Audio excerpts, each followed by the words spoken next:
मी खात्री आणि विश्वासानं सांगते, गावचे सरपंच ते पंचायत समिती सदस्य प्रवास जनता घडवून आणणार, असे पंचायत समितीच्या कोनाळा विभागातून अपक्ष म्हणून रिंगणात असलेल्या सौ साक्षी संदीप देसाई यांनी सांगितलं.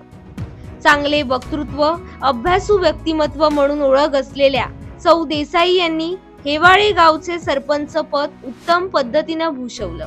त्यामुळे एक पाऊल पुढे म्हणजेच पंचायत समितीत प्रवेश करण्यासाठी त्या सरसावल्यात. आपणा स्वतःच्या गावापासून ते इतर गावात मिळणारा प्रतिसाद नक्की जिंकून देईल असा आत्मविश्वास त्या व्यक्त करतात.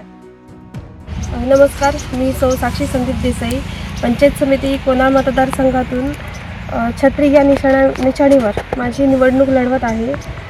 आता आम्ही ज्यावेळी प्रत्येक गावभेटी केल्या आणि प्रचाराला सुरुवात केली आहे, तर तिथे असं दिसून आलं आहे की प्रत्येक व्यक्तीचा मला खूप सहकार्य आहे. ज्येष्ठ थोर मोठ्यांपासून महिला वर्ग तसेच युवा वर्ग यांचासुद्धा मला खूप मोठा सहकार्य मिळत आहे. ज्यावेळी पहिल्यांदा मी निवडणूक लढवली, म्हणजे सांगायचं म्हणजे माझ्या लहानपणापासूनच मी एका राजकीय वातावरणात वाढले आहे आणि तेव्हापासूनच मला समाजकार्याची आवड होती. आणि लग्न झाल्यानंतर योगायोगाने मला माझ्या गावाने बिनविरोध सरपंच म्हणून निवडून दिलं आणि 5 वर्ष आता पूर्ण होतील. तर त्यावेळी मी माझ्या गावात जी कामं केली आहे, माझ्या गावाचं नाव जसं आता दोडामार्ग तालुक्यात आवर्जून घेतात, चांगल्या दृष्टीने घेतात, विकासाच्या दृष्टीने माझी ग्रामपंचायतीचं नाव जसं येतं तसंच आता कोनाळ मतदारसंघ तो आहे, तर माझं जसं नाव माझ्या हेवाळे गावचं दोडामार्ग तालुक्यात नाव घेतलं जातं, तसंच माझ्या मतदारसंघाचं सुद्धा नाव दोडामार्ग तालुक्यात तसंच येणे याच्यासाठी मी खूप प्रयत्न करणार आहे. सांगायचं म्हणजे विकासाचा मुद्दा घेऊन असं मी कुठलंही हे करणार नाही, कारण विकास हा होतच राहणार.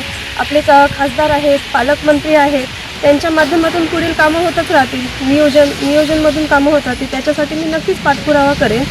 आणि बाकी शिक्षणाचा, आरोग्याचा विषय आहे, महिला सक्षमीकरण याच्यावर माझा जास्त भर असेल. मी ग्रामपंचायतपासून सुरुवात केली, त्यानंतर आता पंचायत समितीला मी आहे. ग्रामपंचायत आणि जिल्हा परिषद याचा जो दुवा आहे तो पंचायत समिती आहे.